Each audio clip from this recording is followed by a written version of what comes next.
नमस्कार दोस्तों, knowledge nest में आपका स्वागत है। पिछले वीडियो में सिविल कोर्ट क्लर्क मेंस का कुल 8 सेट हमने कंप्लीट कर लिया है। रुक्मणी पब्लिकेशन के प्रैक्टिस सेट से 8 सेट हमने कंप्लीट कर लिया है। तो आज हम करेंगे सेट 9। तो चलिए शुरू करते हैं। यहाँ सेक्शन 1 है, जहाँ कुल ऑब्जेक्टिव 35 मार्क्स के हैं। इसमें कंप्यूटर के कुल 15 मार्क्स रहेंगे। तो अभी हम कंप्यूटर के क्वेश्चंस को देखेंगे। तो पहला क्वेश्चन है, एक आईपी दर्जन 4 एड्रेस डैश लंबा होता है। तो एक आईपी दर्जन 4 एड्रेस कितना लंबा होता है? 32 बीट्स। इसका आंसर हो जाएगा ऑप्शन सी, 32 बीट्स। अगला क्वेश्चन है, एमएस वर्ड में पेस्ट ऑपरेशन करने के लिए निम्नलिखित में से किस कीबोर्ड शॉर्टकट का उपयोग किया जाता है? इसका आंसर हो जाएगा Ctrl+V। Ctrl+V से कीबोर्ड में पेस्ट ऑपरेशन करने के लिए उपयोग किया जाता है।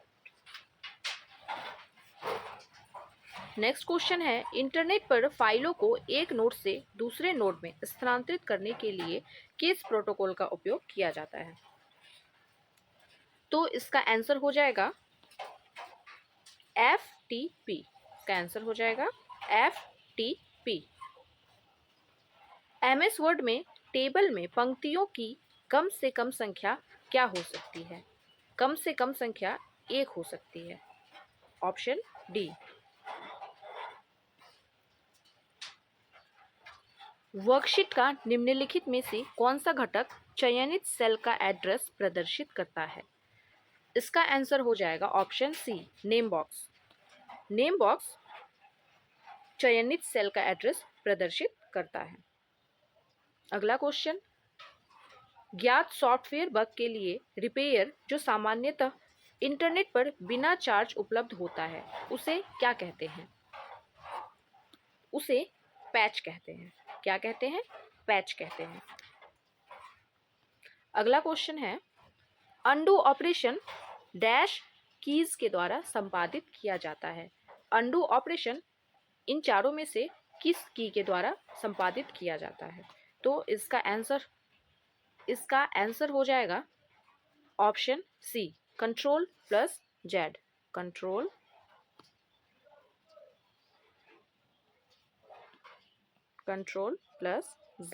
Ctrl+Z क्लिक करने से अंडू ऑपरेशन हम यूज कर सकते हैं।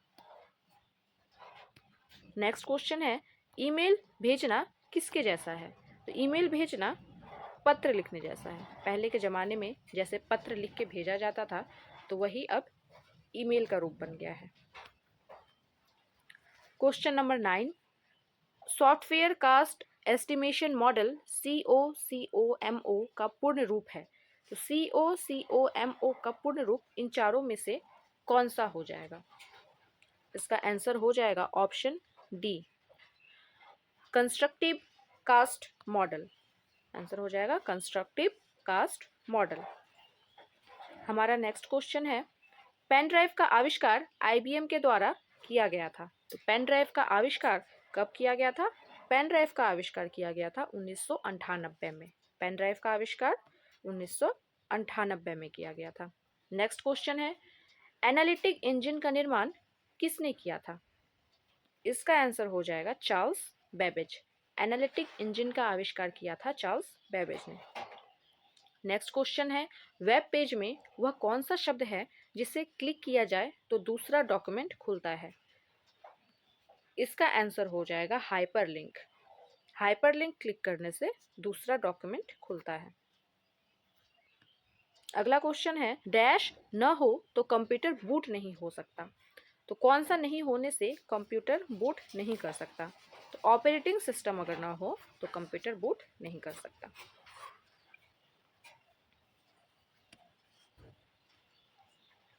एक्सेल वर्कशीट के चयनित अंश को आप कैसे प्रिंट करेंगे? एक्सेल वर्कशीट के चयनित अंश को हम कैसे प्रिंट करेंगे? इसका आंसर हो जाएगा ऑप्शन डी। ठीक है, इसका आंसर हो जाएगा ऑप्शन डी। वर्कशीट के जिस अंश को प्रिंट करना है उसे सिलेक्ट कर प्रिंट डायलॉग बॉक्स में सिलेक्शन विकल्प चुनकर। हमारा नेक्स्ट क्वेश्चन है, एक बाइट में कितने मूल्य निरूपित किए जा सकते हैं? तो एक बाइट में 256 मूल्य निरूपित किए जा सकते हैं। कंप्यूटर का क्वेश्चन यहीं पे खत्म होता है। अब हम देखेंगे करंट अफेयर्स और जनरल नॉलेज के क्वेश्चंस को। इधर से शुरू होगा जनरल नॉलेज और करंट अफेयर्स के कुल 15 क्वेश्चन, जो 15 मार्क्स के होंगे। एक क्वेश्चन 1 मार्क्स का होगा, जिसे हम डिस्क्रिप्टिव रूप में लिखेंगे। तो हमारा पहला क्वेश्चन है, भारतीय संविधान में धर्म निरपेक्षता का प्रावधान किस अनुच्छेद में है? तो किस अनुच्छेद में है? इसका आंसर हो जाएगा आर्टिकल 25 से 28 तक। ठीक है, आर्टिकल 25 से 28 तक धर्म निरपेक्षता का प्रावधान है।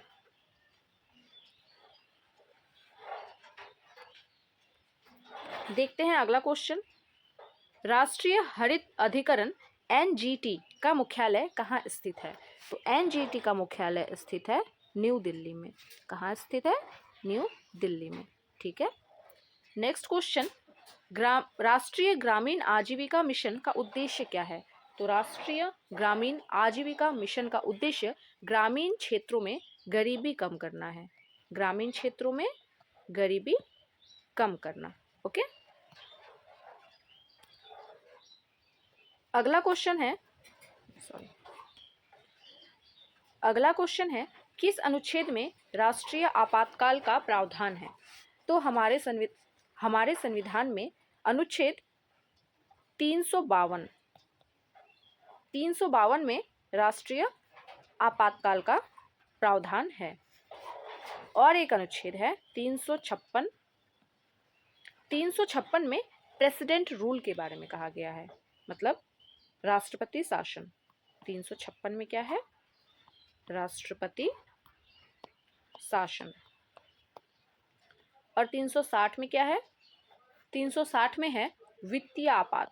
360 में है वित्तीय आपात। ये तीनों क्वेश्चन बहुत ही इंपॉर्टेंट है, मतलब ये तीनों आर्टिकल ध्यान रखिएगा। नेक्स्ट क्वेश्चन है, भारत में सबसे अधिक वन क्षेत्र वाला राज्य कौन सा है? तो हमारे देश में किस राज्य में सबसे ज़्यादा वन है? मध्य प्रदेश में सबसे ज़्यादा वन है। उसके बाद आ जाएगा अरुणाचल प्रदेश।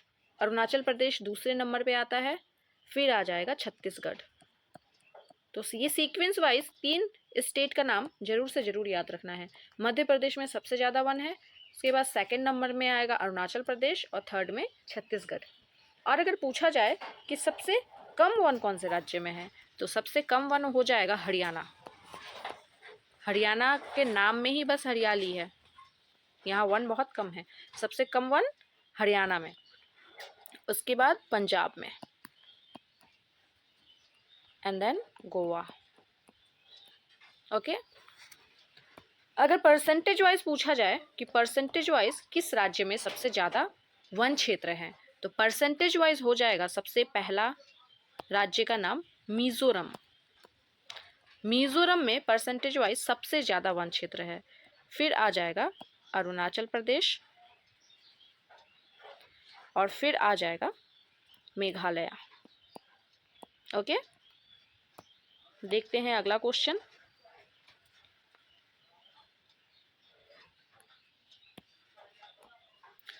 प्रधानमंत्री फसल बीमा योजना का उद्देश्य क्या है?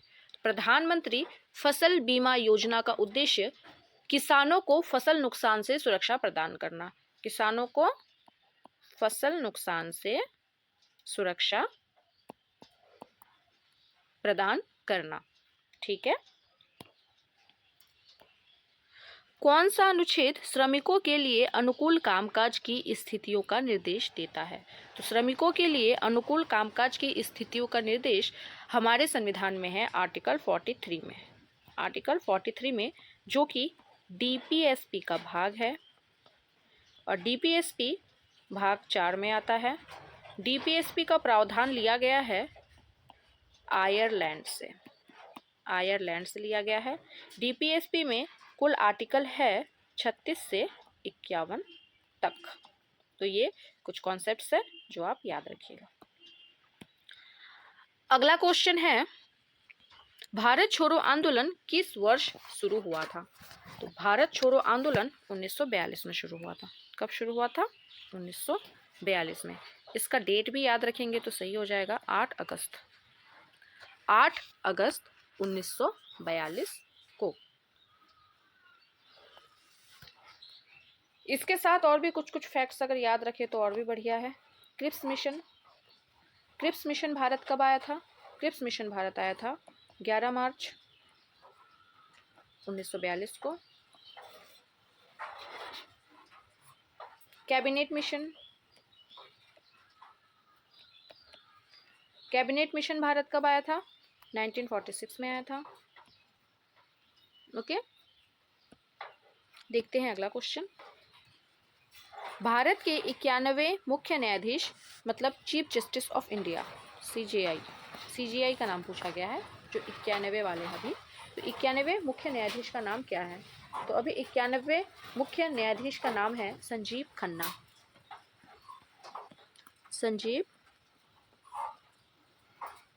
खन्ना। और इससे पहले 50वें कौन थे? डी.वाई.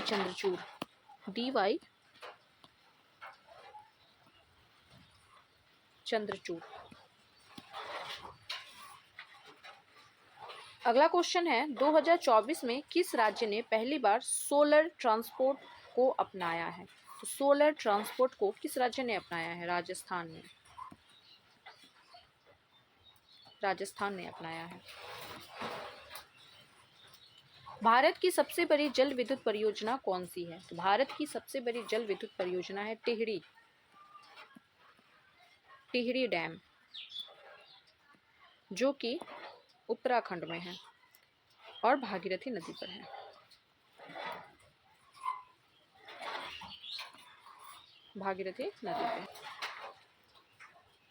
भारत में संसद का शीतकालीन सत्र कब आयोजित होता है? तो शीतकालीन सत्र आयोजित होता है नवंबर से दिसंबर तक, 2 महीने के लिए, नवंबर से दिसंबर तक। प्रकाश संश्लेषण के लिए किस गैस की आवश्यकता होती है? तो प्रकाश संश्लेषण के लिए CO2 गैस की आवश्यकता होती है। ठीक है। भारत में योजना आयोग की स्थापना किस वर्ष हुई थी? भारत में योजना आयोग की स्थापना 1950 में हुई थी और यही योजना आयोग बाद में जाके नीति आयोग नाम से बन गया था 2015 में, और उसकी अध्यक्षता की थी नरेंद्र मोदी ने। और जब योजना आयोग की स्थापना हुई थी 1950 में, तो उस समय अध्यक्षता किए थे जवाहरलाल नेहरू ने, और 2015 में जो नीति आयोग बना था उसकी अध्यक्षता किए थे मोदी जी ने।